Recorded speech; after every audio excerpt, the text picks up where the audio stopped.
नील नभ की नीलिमा में रूहे कुल का वास है, और नील नभ की नीलिमा में विषय आत्मा का वास है। संभाग तिरंगा भगत सिंह और सुभाष है।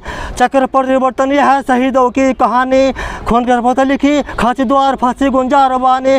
क्रांति चिरब जीव अमर हो, क्रांति में ही विश्वास है।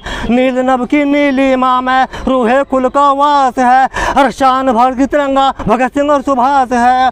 परिपूर्ण गुरु के गुण गाना, बेहतर रहता जाता सबके अपने के लिए लगाना।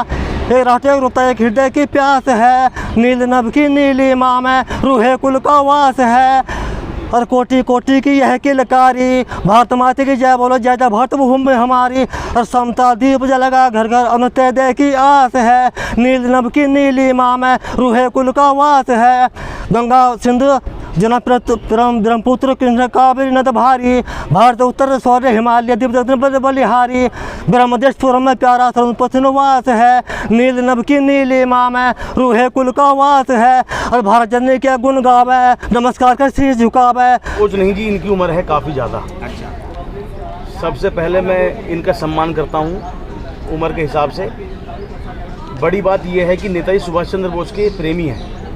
इनके गांव जटोला में बिजनौर में एक आश्रम है, उस आश्रम से इनका लगाव है काफ़ी पुराना, और लगभग 30 साल से ये प्रयास कर रहे हैं जंतर मंतर पर बैठने का, लेकिन इनको कोई अच्छा रास्ता नहीं मिला। और कृपा हुई ईश्वर की कि आज इन्हें मौका मिल गया यहाँ बैठने का। लेकिन किसी कारणवश इनकी जो समर्थक लोग थे, साथी लोग थे, वह नहीं आ सके। इनका मानना ये है कि नेताजी सुभाष चंद्र बोस अभी जिंदा हैं, और इनका कहना ये है कि नेताजी सुभाष चंद्र बोस के साथ में 1 महीने रहा हूँ। हाँ, जब एक ना मारा पूरा थोड़ा इन्हें बोलने में दिक्कत होती है, उम्र है ज़्यादा। बड़ी हिम्मत करके यहाँ तक पहुँचे हैं ये। हमारे विश्वास पे हम अपने क्षेत्र में समाज सेवा करते हैं। लगातार ये 2 साल से प्रयास कर रहे थे हमारे साथ, हमसे लगातार कह रहे थे कि एक बार जंतर मंतर पे मुझे बोलने का मौका दीजिए, बैठने का मौका दीजिए। मैं अपने नेता सुभाष चंद्र बोस के लिए कुछ कहना चाहता हूँ, कुछ मांगना चाहता हूँ, कुछ करना चाहता हूँ। सरकार कोई भी हो सत्ता में, उससे मेरी ये मांग है कि नेता सुभाष चंद्र बोस की जांच हो, वो कहाँ है, कैसे हैं। अगर उनकी मृत्यु हो गई है तो उनकी अस्थियाँ कहाँ पर हैं, अगर अस्थियाँ भी नहीं हैं उनकी तो वो कहाँ हैं। ये सिर्फ इनके ये सवाल हैं। और जो गरीब मजदूर लोग हैं जो सैलरी पे काम कर रहे हैं, आज की तारीख में 12-15 हज़ार रुपये मिल रहा है, लेकिन बहुत ही महंगाई के होने के कारण लगभग एक परिवार को आज 1000 रुपये तो चाहिए ही चाहिए सर। उनकी सैलरी बढ़ाने के लिए ये यहाँ पर मांग कर रहे हैं। अच्छा, आज किसको मेमोरेंडम देंगे आप, ज्ञापन? प्रधानमंत्री को ये ज्ञापन देना चाह रहे हैं। हमारे नेताजी हैं जी, और मैं बिहार मुजफ्फरपुर से हूँ। विजय यादव मेरा नाम है। और सबसे बड़ी बात कि हमारे बुजुर्ग है, हमारे सरदार दाखिल है, और इनसे हमारी बहुत पुरानी दोस्ती है। इनका मन में एक ही था कि सुभाष चंद्र बोस कहीं भी हैं या चाहे नहीं है तो उनको हमें पूरा जानकारी होना चाहिए। बहुत सारे लोग कहते हैं कि सुभाष चंद्र बोस है नहीं, लेकिन नहीं है तो उनकी तो पता तो चलना चाहिए कि हाँ कहाँ है, कहाँ ख़त्म हुए, कहाँ है कहाँ नहीं है, ये तो उनको पता चलना चाहिए। चाहे जो भी सरकार हो, इस पर कोई गंभीरता नहीं लेती है।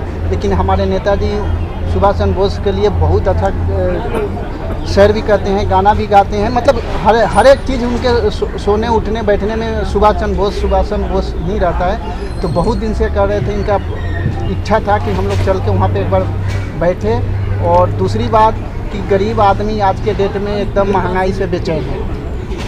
कंपनी में सैलरी मिलती, मालिक ने जब चाहती है जब निकाल देती है, जब चाहता है जब रख लेता है। आज के डेट में महंगाई इतना है, भर्ती हो रही है और निकाल रहे हैं। महंगाई नहीं भर्ती हो रही है और किसी कोई है तो क्या कर सकता है। महंगाई इतना है, कोई किसी प्रमाण किस तरह कोई भी सारी मशीन आ चुकी है और कंपनी में कोई व्यवस्था नहीं है। SIPF करता है, कुछ लोगों के करता है, कुछ लोगों नहीं करता है, कुछ लोगों को पर्ची मिलता है, कुछ को नहीं मिलता है।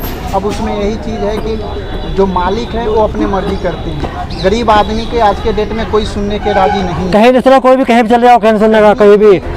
सबसे बड़ी बात कि सरकार कोई भी रहे, लेकिन आज के डेट में गरीब आदमी के कोई सुनने के लिए तैयार नहीं है। अब गरीब जाए से जाए कहाँ, भाई पब्लिक तो यही सोचता है ना कि हमारी वो सरकार आएगी तो मदद करेगी, हमारी वो सरकार आएगी तो मदद करेगी।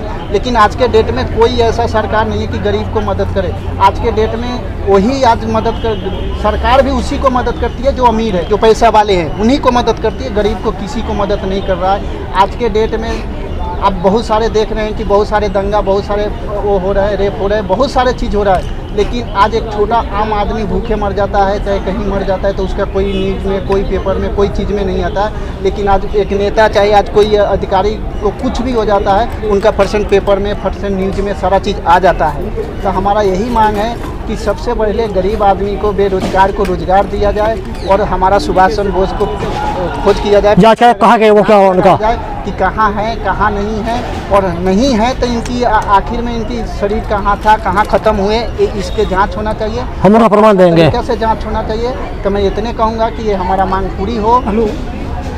पूरी हो और उसके बाद में जो गरीब आदमी महंगाई से जूझ रहे हैं, इस पर सरकार ने कुछ फैसला ले और कंपनी में जो सैलरी है उस सैलरी पे बढ़ाया जाए। आज 10 साल से सैलरी के ऊपर कोई बात नहीं हो रही, कोई जो है किस तरीके को सुनता नहीं हो, कंपनी में बात नहीं हो रही। बड़े जो मालिक है वो तो अपना मौज ले रहे हैं, सारा चीज़ कर रहे हैं, लेकिन आम आदमी 8,000, 7,000, 9,000, 10,000 में महंगाई में आज 10,000 रुपये, 8,000 रुपये हेल्पर का सैलरी है, लेकिन 8,000 में आज 50 रुपये, 60 रुपये लीटर दूध है, 40 रुपये आटा है, वो कहाँ से कर पाएगा। 3,000, 4,000 के रूम किराया पे रहता है, वो कहाँ से कर पाएगा। तो इसलिए देश में बहुत बेरोजगारी की कमी है। तो मैं यही कहूँगा सरकार से कि इस पे मांग हो और इसको जांच करके और इस पे पूरा किया जाए। मैं इतने कहना चाहूँगा। Thank you.